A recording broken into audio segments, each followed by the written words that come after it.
And then now we'll move on to the next station, which is the station associated with the Ruh Center, the angelic plane.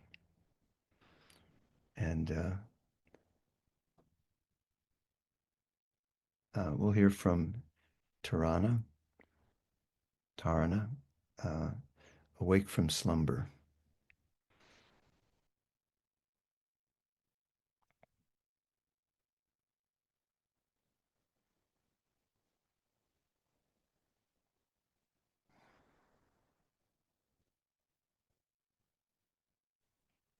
And could we have the image of Murshid for the next station? So perhaps you can see the angelic qualities in this image of Murshid. The first sharing is about a teaching of Murshid about the angels. The angelic souls who are in direct touch with the Spirit of God and who have no knowledge of the false world, which is full of illusion, who live and know not death, whose lives are happiness, whose food is divine light, make around the divine Spirit an aura, which is called the highest heaven.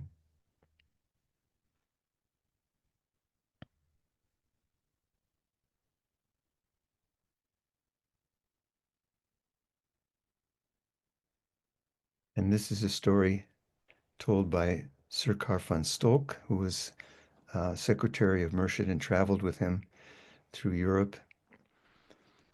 And this is a story about a visit to the Vatican. Initially, Sir Frankenstolz tried to talk Murshid out of going to the Vatican because, excuse me, this ceremony that was happening at the Vatican was by invitation only, and Murshid didn't have an invitation. But Murshid insisted on going anyway, and this is where the story starts. Nevertheless, he stepped out of the carriage and asked me to pay off the driver, and slowly he walked towards the mourning-coated dignitary, checking the cards at the foot of the steps of the Vatican. The latter, the epitome of lordly officialdom, duly asked in Italian for Murshid's card. Murshid looked at him, smiling, and firmly, with the utmost courtesy, replied, "It is quite all right." Although he spoke in English, his tone was irresistible. The man moved back, overcome in the presence of this majestic stranger, and let Murshid through. I quickly slipped in behind him as a sort of shadow. But whereas I had a tremendous desire to hurry up the steps before being ignominiously called back again, Murshid ascended in a completely unruffled, stately manner. At the head of the steps stood another row of Swiss guards, and in the midst an even more impressive personage than before, in what appeared to be full evening dress. Again Murshid was asked for his card, and again, with exactly the same air of courteous authority, he smiled and replied, "It is all right," moving quietly on as he did so. The official, like his counterpart at the foot of the steps, was obviously much awed by Murshid, by his serene appearance and the tone of his voice, and he too, to my utter astonishment, stepped back. We were through. As we entered the radiant gold and white interior of that marvelous building, the largest basilica in all Christendom, the choir began to sing in what I can only describe as a heavenly manner, the sound echoing against the dome and arches with unearthly beauty. At that moment, the Pope was borne in on a golden throne carried on the shoulders of 12 priests. The high mass had begun. At the intoning of the Pope, the chanting of the choir, and the movement of priests and censors became interwoven in that great festival of worship. The whole atmosphere became charged in the most wonderful way, charged with something mystical and incredibly beautiful.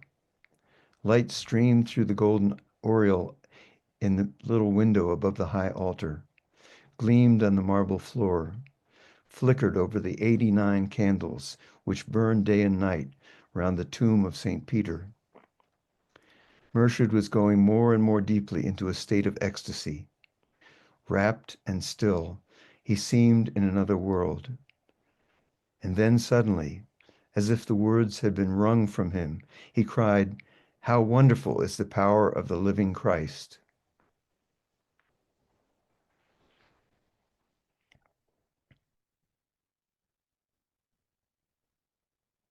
So, once again, can you get into the consciousness of Murshid in that experience of deep attunement to the living Christ, the ecstasy that it carried him into?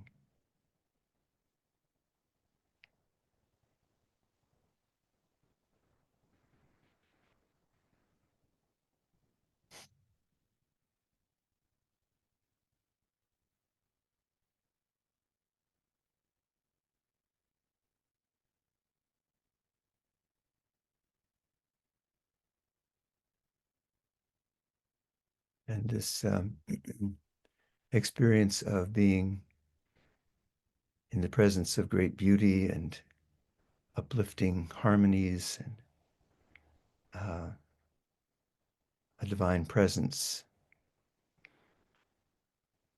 uh, reminds one of the experience of the angels who are recently emerged from one being, the source, and are so close to that being, so close to that glory that they're immersed in it. They are totally absorbed in it.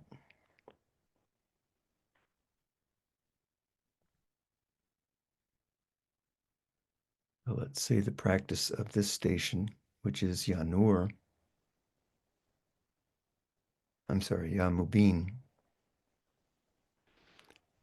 clarity, simplicity of light. We'll say that 11 times. Uh, in the presence of the attunement to the angels that we can feel through an attunement to Murshid, Murshid's experience of the angels. Ya Mubin, Ya Mubin, Ya Mubin, Ya Mubin, Ya Mubin, Ya Mubin, Ya Mubin, Ya Mubin, Ya Mubin, Ya Mubin, Ya Mubin.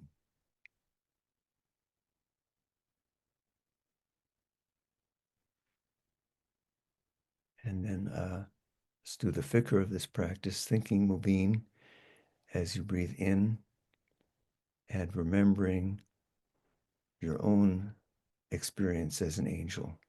We've all passed through this stage, and that angel that we've been, that we were in this stage of emergence from the one, is still there.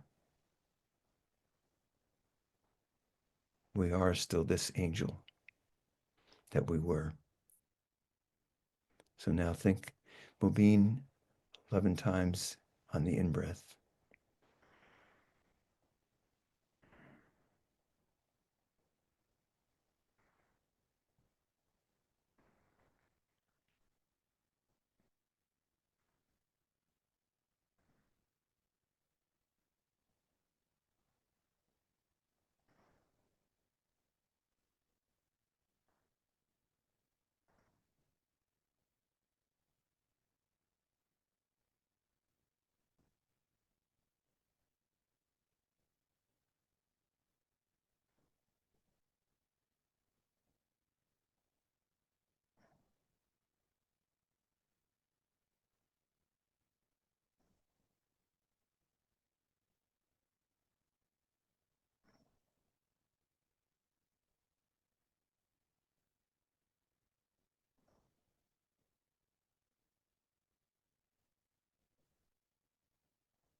And then look again at this picture of Murshid.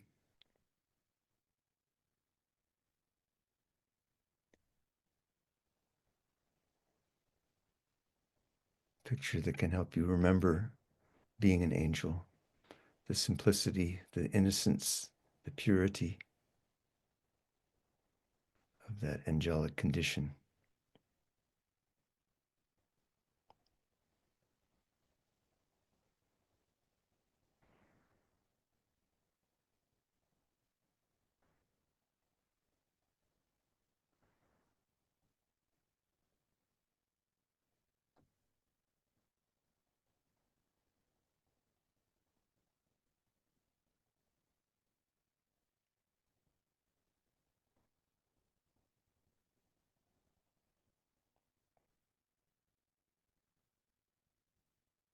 And the full absorption in love, harmony, and beauty, the perfection of love, harmony, and beauty.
So we're going to take a break now. But before we take the break, let's take a moment to just feel the presence of our community. And through our attunement to Murshid, each individually, we also have a collective attunement to Murshid, which is also that link that binds us together as one family. So take just a moment to be aware of our community, our family, our link with each other, and the living presence of Murshid that is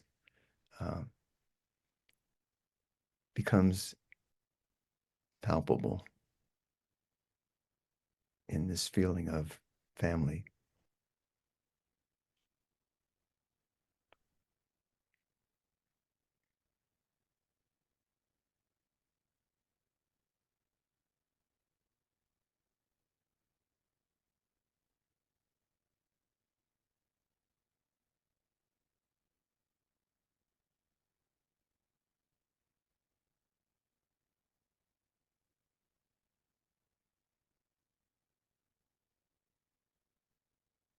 We're going to take a break for an hour and a half, and then we'll come back again for another hour and a half to complete this journey.